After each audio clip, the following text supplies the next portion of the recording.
ഞാൻ doctor MP മണി. ഇന്ന് April 7 ലോകാരോഗ്യ ദിനമാണ്.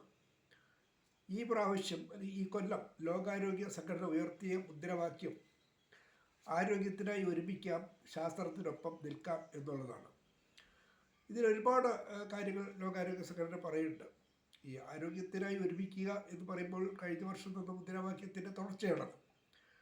ഏക ലോകം ഏക ആരോഗ്യം എന്നാണ് കഴിഞ്ഞ പ്രാവശ്യത്തെ മുദ്രാവാക്യം ഉണ്ടായിരുന്നു. ഈ ലോകത്തെ എല്ലാ ജീവജാലങ്ങളും ആരോഗ്യത്തോടെ ജീവിക്കുക എന്ന് വെച്ചാൽ പ്രകൃതിയോടിണങ്ങി ജീവിക്കുക എന്നുള്ളതാണ് ഉദ്ദേശിക്കുന്നത്. ഈ ആയുർവേദത്തിൻ്റെ അടിസ്ഥാന തത്വം തന്നെ പ്രകൃതിയോടിണങ്ങി ജീവിക്കുക എന്നുള്ളതാണ്. ഞാനിപ്പോൾ ഓർക്കുന്നത്, പണ്ട് ശാസ്ത്ര സാഹിത്യ പരിഷത്ത് പ്രവർത്തനം ഉണ്ടായിരുന്ന കാലത്ത് 77 എന്നാണ് ഓർമ്മ, ലോകാരോഗ്യ സംഘടന ഒരു മുദ്രാവാക്യം ഉയർത്തിയിരുന്നു. AD 2000 എല്ലാവർക്കും ആരോഗ്യം. ഞങ്ങളൊന്ന് ഒരുപാട് പാടുകയും പ്രസംഗിക്കുകയും ചെയ്തിട്ടുള്ള ഒരു കാര്യമാണ് 2000 എല്ലാവർക്കും ആരോഗ്യം. പക്ഷെ നമ്മൾ കണ്ട കാര്യങ്ങളൊക്കെ വേറെയായിരുന്നു. ഓരോ വർഷവും പല പേരുകളിലുള്ള പകർച്ചപ്പനികൾ മലയാളികളെ വിറപ്പിക്കുന്നതാണ് നമ്മൾ കണ്ടത്. പല പനികൾക്ക് മുമ്പിൽ വൈദ്യശാസ്ത്രജ്ഞർക്ക് മന്ദാളിച്ച് നിൽക്കുകയുണ്ടായി. അപ്പോൾ AD 2000 ആരോഗ്യം ഉണ്ടായില്ലെന്ന് മാത്രമല്ല, ഒരുപാട് മഹാമാരികളെ നാം നേരിടേണ്ടി വന്നു. ഇപ്പോൾ 2026. ഇപ്പോഴത്തെ അവസ്ഥ എന്താണെന്ന് വെച്ചാൽ, ജീവിതശൈലി രോഗങ്ങൾ എന്ന പേരിൽ അറിയപ്പെടുന്ന ഒരുപാട് രോഗങ്ങൾ, ഉയർന്ന രക്തസമ്മർദ്ദം, പ്രമേഹം, സന്ധിവാത രോഗങ്ങൾ, ഒരുപാട് രോഗങ്ങൾ, ഇത് മാത്രമല്ല ക്യാൻസർ അടക്കം, മനോരോഗങ്ങളടക്കം ഇവിടെ ഒരുപാട് കൂടിക്കൊണ്ടിരിക്കുകയാണ്.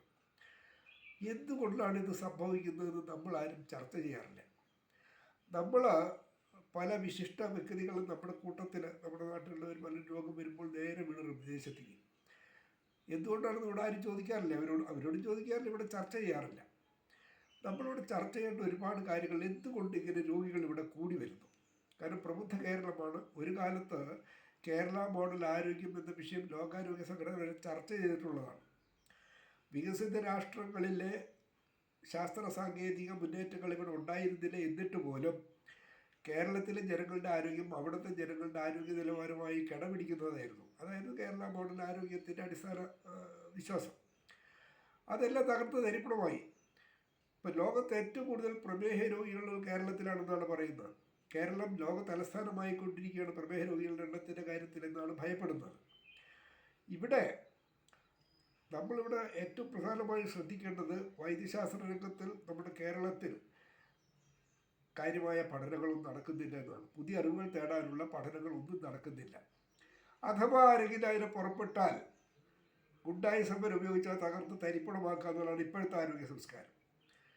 അതുപോലെ പ്രമേഹത്തിൻ്റെ കാര്യത്തിൽ ഒരുപാട് പുതിയ അറിവുകളാണ് വരുന്നത്. സന്ധിവാത രോഗങ്ങളുടെ കാര്യത്തിൽ അറിവുകൾ ഇങ്ങനെ വന്നുകൊണ്ടിരിക്കുക ഒരുപാട്. കുറേ കൊല്ലങ്ങൾക്ക് മുമ്പ് ജർമ്മനിയിലെ ഒരു ഡോക്ടർ ചോദിച്ചൊരു ചോദ്യമുണ്ട്.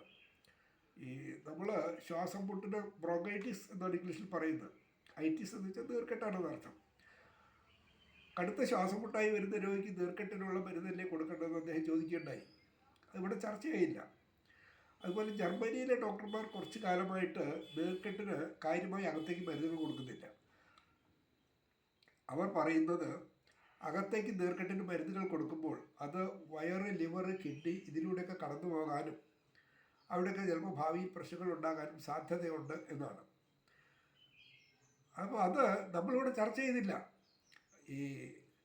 നമുക്കറിയാം, നമ്മുടെ മുൻ മുഖ്യമന്ത്രി ലീഡർ കരുണാകരൻ, അദ്ദേഹത്തിന് രോഗം വന്ന് അദ്ദേഹം അമേരിക്കയിലേക്ക് പോയതും അവിടുന്ന് സ്വിമ്മിംഗ് പൂൾ ഉണ്ടാക്കിയിട്ട് കുളം കുഴിച്ചതിൽ നീന്താൻ പറഞ്ഞൊരു കാര്യം ഉണ്ടായി. ഇവിടെ രാഷ്ട്രീയ കോലാഹലം ഉണ്ടായി. ഈ ചൂടുവെള്ളത്തിൽ നീന്തുമ്പോൾ ശരീരത്തിലെ രോമകൂപങ്ങളൊക്കെ വികസിക്കും.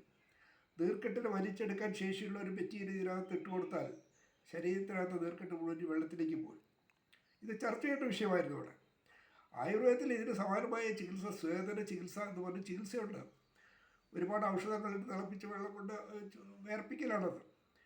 അപ്പോൾ ഇന്ന് കാണുന്ന അറിവുകൾ പലതും മുൻപ് ആയുർവേദത്തിൽ പറഞ്ഞിട്ടുള്ളതാണ്. അപ്പോൾ ഈ ചികിത്സകൾ ഇവിടെ പ്രയോജനപ്പെടുത്തുന്നില്ല. കാര്യമായിട്ട് എല്ലായിടത്തും എവിടെയൊക്കെ ഉണ്ടെന്നല്ലാതെ ശരിയായ രീതിയിൽ നമ്മളിത് പ്രയോജനപ്പെടുത്തുന്നില്ല. അതുപോലെ തന്നെ പ്രമേഹത്തിൻ്റെ കാര്യത്തിൽ ഞാനിത് പലപ്പോഴും മുമ്പ് പറഞ്ഞിട്ടുള്ളതാണ്. പ്രമേഹത്തിൻ്റെ നിലവിലുള്ള എല്ലാ സിദ്ധാന്തങ്ങളും തിരുത്തിക്കുറിച്ച് പുതിയ സിദ്ധാന്തം വന്നിട്ട് കൊല്ലം 11 കഴിഞ്ഞു. നമ്മളിവിടെ ചർച്ച ചെയ്തില്ല അത്. അപ്പോൾ പ്രമേഹ രോഗികൾക്ക് സത്യത്തിൽ പ്രമേഹത്തിന് ഇപ്പോൾ ഉപയോഗിക്കുന്ന മരുന്നുകൾ പലതും ഉപയോഗിക്കേണ്ട കാര്യമില്ല. അതാണ് പുതിയ സിദ്ധാന്തത്തിൽ പറയുന്നത്. കൊടുത്തു നോക്കിയാൽ അത് ശരിയാണ്. അപ്പോൾ ഇവിടെ നമ്മൾ ഈ ആരോഗ്യ സംസ്കാരത്തിൽ ഒരുപാട് മാറ്റങ്ങൾ ഉണ്ടാകേണ്ടിയിരിക്കുന്നു. ഒന്ന്, കേരളത്തിൽ പുതിയ അറിവ് തേടൽ എന്ന് പറയുന്നത് ഒരു പരിപാടിയെ കൊണ്ടു നടക്കണം. അത് ആവർത്തിക്കണം. അത് നടക്കുന്നില്ലെന്ന് മാത്രമല്ല, പുതിയ അറിവുകൾ നടത്തുന്നത് അട്ടിമറിക്കാതിരിക്കാനെങ്കിലുള്ള ഒരു ശ്രമങ്ങൾ ഭാഗത്തുനിന്നുണ്ടാവണം. ഇതൊന്നും നമ്മുടെ ഭരണകർത്താക്കളോടോ രാഷ്ട്രീയ നേതാക്കളോടോ പറഞ്ഞാൽ അവർക്കൊന്നും ഇത് കേൾക്കാനും താല്പര്യമില്ല. ഇവിടെ ഇനിയിപ്പോൾ ഇതൊന്നും ചെയ്യണ്ട. വിദേശത്തുനിന്ന് കൃത്യമായി പ്രസിദ്ധീകരിക്കുന്ന അവിടെ ഗവേഷണം നടത്തിയ കാര്യങ്ങൾ, ഈ ഗവേഷണത്തിലൂടെ കിട്ടിയ പുതിയ അറിവുകൾ അവർ സ്ഥിരമായി പ്രസിദ്ധീകരിക്കുന്നുണ്ട്. ആ പ്രസിദ്ധീകരിക്കുന്ന വിവരങ്ങൾ, ആ പുതിയ അറിവുകൾ ഇവിടുത്തെ ഡോക്ടർമാർ പഠിച്ചിരിക്കണമെന്നൊരു നിയമനിർമ്മാണം നടത്തുകയും അതിനനുസരിച്ച് വേണ്ട സൗകര്യങ്ങൾ സർക്കാർ ഒരുക്കുകയും ചെയ്ത് മാത്രം പോരാ, പിന്നെ ആ പുതിയ അറിവുകൾ ഇവിടെ രോഗനിർണയത്തിലും ചികിത്സയിലും പ്രയോജനപ്പെടുത്തുക കൂടെ വേണം. അങ്ങനെയാണെങ്കിൽ നമുക്കൂടെ ഒരുപാട് നല്ല മാറ്റങ്ങളുണ്ടാകും രോഗികളാകുന്നത്. കാരണം ഈ ഒരു ചെറിയ രക്തപരിശോധനയുടെ ക്യാൻസറിൻ്റെ വിദൂര സാധ്യത പോലും കണ്ടെത്താൻ നമുക്ക് സാങ്കേതിക വിദ്യകളുണ്ട്. അങ്ങനെ മനസ്സിലാക്കുകയാണെങ്കിൽ അത് പ്രതിരോധിക്കാനും കഴിയും. അതുപോലെ ഹൃദയാഘാതം, പക്ഷാഘാതം, ഇത് വരുന്നതിൻ്റെ മുന്നറിയിപ്പായി ഒരുപാട് പേരും ശരീരം തരുന്ന അറിയിപ്പുകൾ, ലക്ഷണങ്ങൾ രാത്രി കാലുകളിൽ വേദനയും ഈ മസിൽ കയറ്റം എന്ന് പറയുന്ന സംഭവമാണ്. ഇത് കറക്റ്റ് ചെയ്യാൻ ഉള്ള സാങ്കേതിക വിദ്യകൾ ഇപ്പോഴുണ്ട്, ചികിത്സാ രീതികളുണ്ട്. അതുപോലെ നെഞ്ചരിച്ചിരിപ്പോഴും ഗ്യാസാണെന്ന് പറഞ്ഞിട്ടാണ് നമ്മൾ മരുന്നുമായി കഴിക്കുന്നത്. ഒരുപാട് പേരിൽ അന്നനാളത്തിലെ ക്യാൻസർ ഉണ്ടാകുന്നതിൻ്റെ അറിയിപ്പാണത്.